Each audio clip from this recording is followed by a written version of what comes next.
Yeah, good morning, YouTube. It's mid-November here in the Midwest. Temperature this morning, balmy upper teens, about 16 this morning. But this is when I get to play. Fields are all taken down, hay's gone, firewood split, equipment's all been winterized and put in the barn, and now I get a chance to do woodworking. So, I'm working on another video right now. It has to do with building a version 2 of my dehumidifier kiln, for which I'm going to be setting pitch on some pine that we cut down from a couple of trees in front of the old house. So I thought I'd show you that this morning and some other wood that's been dried and stickered, and talk a little bit about where we're going with it next. Well, here we are. This is a stack of material that's been air drying now for about 18 months, about a year and a half. It's spruce, which is what most of this stack is, and then back here, from about where my hand is down, is hickory, and this balance up here is spruce. There's a little hickory on top, and I'll tell you why in just a second. A year ago this last April, we started preparing to build a new house on the location of an old house.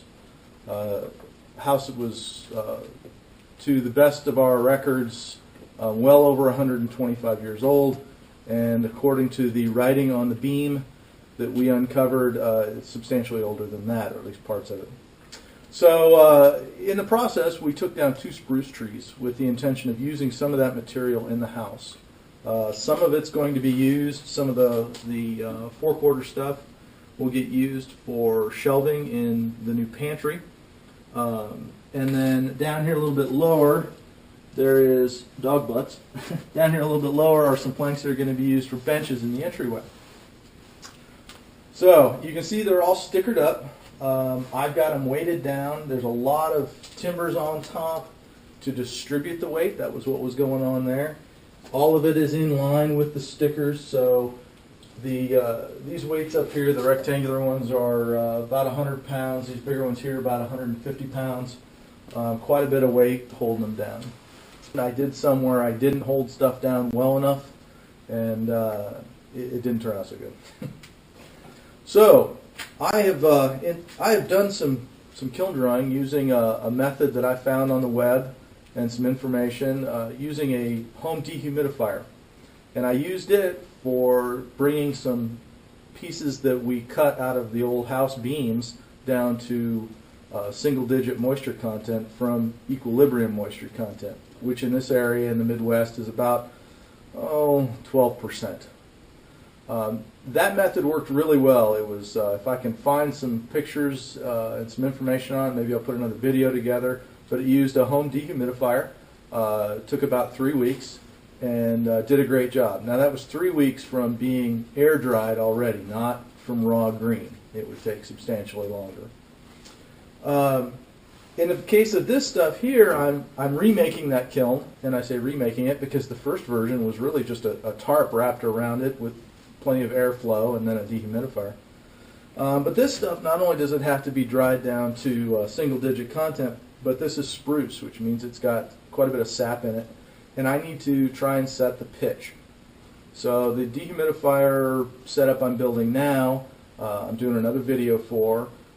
A little bit more formal of a structure, but one that I can pick up and move with the tractor when I'm done with it in the other building and store it out here in this old barn. I believe I can bring it up to the about 170 degrees I need and hold it to set the pitch in this stuff so it's workable. So that's the plan for this stuff. I'll take you over here to the other side of the barn and show you some walnut that I have air dried.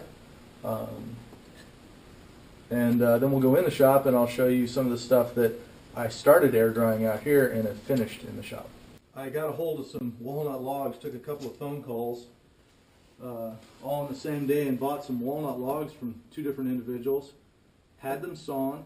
This was all stickered and air dried for well over a year, probably a year and a half. And now I've moved it just to this stack here, which as you can see is on rollers, and I can move it around. This stuff is ready for final drying.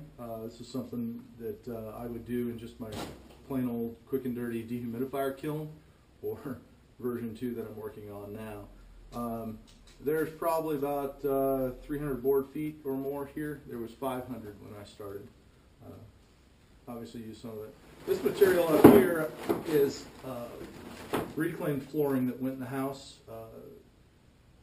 This is not some that was out of our old house, although we were able to reclaim some of that. This came from another source. So just extra we obviously held on to. So the next step for this would be to bring it down to final dry when I'm ready to work on it. If I do it in my little dehumidifier kiln, that's 3 weeks. If I take it in the shop and stack it, which I'll show you next, that's 6 months to 8 months. I already have some in there, so this just sits here covered. Being as frugal as I am, that's all lumber that was saved out of the old house before it was demoed. We had started to try and save the house and had the upstairs remodeled, and it wasn't until after that we discovered some issues. So most of that up there is 2x4s from the upstairs remodel that we reclaimed before the house was demoed. And then over here, sorry about that, over here are some of the beams. You can see the house was all pegged together. And then over on this other side here, move around a little bit. These are floor joists that were in the house. Most of these are second floor floor joists. I've resawn a lot of these and milled them down and have used them for the furniture I mentioned earlier. A couple more pieces of information I wanted to share with you. When I first stickered this green, we took the trees down, had a sawyer come in, and he sawed them right here at the farm. We stickered them up immediately, and this is normally covered with a tarp, not only to keep it dry, but to allow me to direct air a little bit better. And I would move this box fan around, about every week I'd move it to a different spot, and I did that for about the first 3 months or so. This barn is not sealed up tight, so even when the fan wasn't running, if the breeze is blowing outside, a lot of that's blowing inside too. So at that point, after the first few months and the external surface moisture was gone, so I didn't have to worry about things molding or discoloring, then I just raised the sides of the tarp so air moving through the barn would continue to circulate through here, and all the tarp did was keep the dust off the top. All right, much warmer in here than it was out there. This is some more of that walnut, only this has been brought in. You see it's still stickered. The deal with this walnut is it's been in here for over a year in my shop, which is heated and conditioned. And so this stuff is down to a moisture content which is readily workable for furniture. The lighter colored stuff up there is some maple from a tree we cut down years ago, and then you can see some of this stuff was purchased. So this is what I do with it to get that final drying stage without a kiln. Now, what I learned real quick was I don't work wood fast enough when I'm cutting, hundreds of board feet at a time with a sawyer. I've got plenty of time to leave it set and dry the easy way.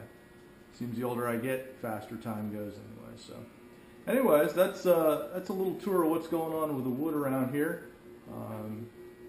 Some of my opinions on drying and how I've done it. I'll try and put some links, if I can find them, to the information I started with on using a dehumidifier, home dehumidifier for a kiln, and whatever other information I can get. If you got any questions, go ahead and leave them in the comments. I'll see if I can, I know I can give you my opinion. I'm good at that. Take care.